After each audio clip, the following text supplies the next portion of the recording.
It's time to announce a never-before-seen game drop. It's something completely new, and I must confess I'm very excited about it.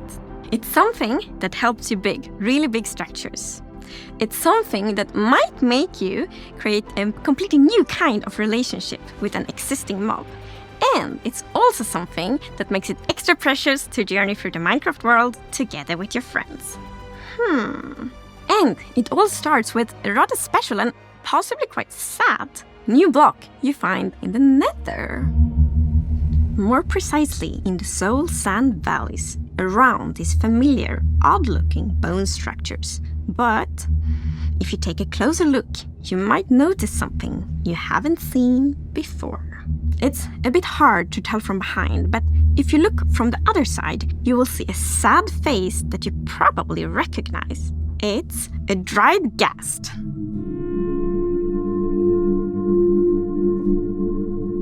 The dry ghast is a little bit smaller than a regular block, and it has this cute little tentacles on the sides, and has this just a little bit grumpy face to it.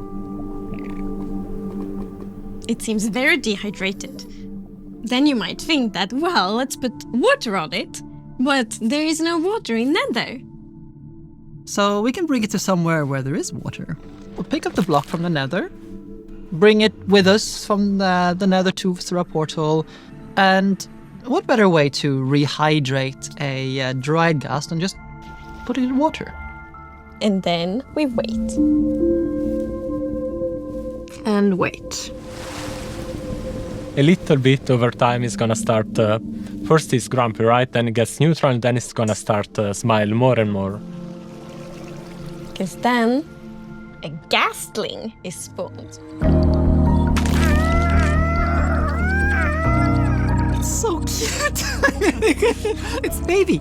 It's precious, it's baby! He's smiling, he's happy.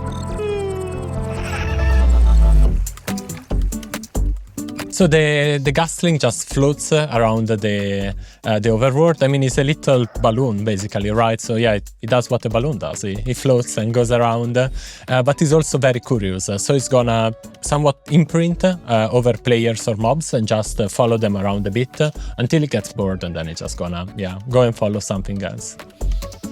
This one will not spit fireballs, but you can feed it with something, Agnes.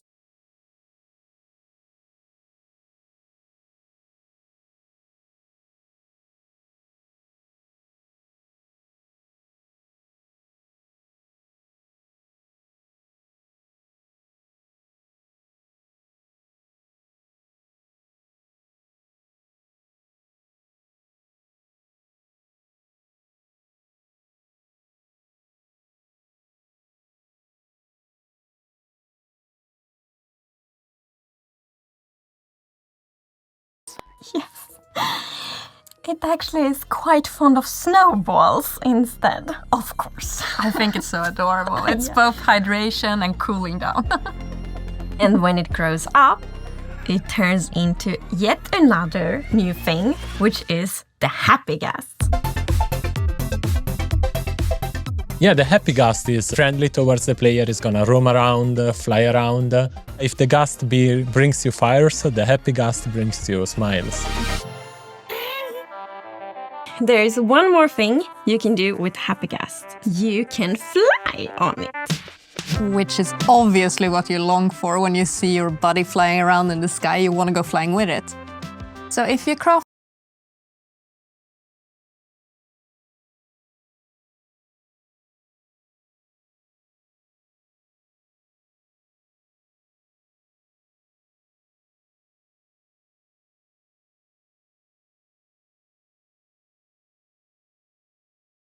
a harness for your ghast, you can tempt the ghast to come closer with the harness, put the harness on, and jump up on it. An interesting thing about the harness also is that you can use it as an indicator to see if someone is riding the ghast, because, it's got these goggles, and if someone is riding it, they go down in front of the eyes. We have a new neat feature as well, Agnes, the locator bar, right? Yes, so we have a new feature, the locator bar, which you see like at the bottom of the screen, and there you can see kind of in which direction your friends are. So then like when you're out flying on the Happy Ghast, for example, and want to find your friend, you see, okay, I should travel here. You can actually be up to 4 players on the Happy Ghast, so you can fly on it together. So you can be the passenger princess on my Ghast. Of course.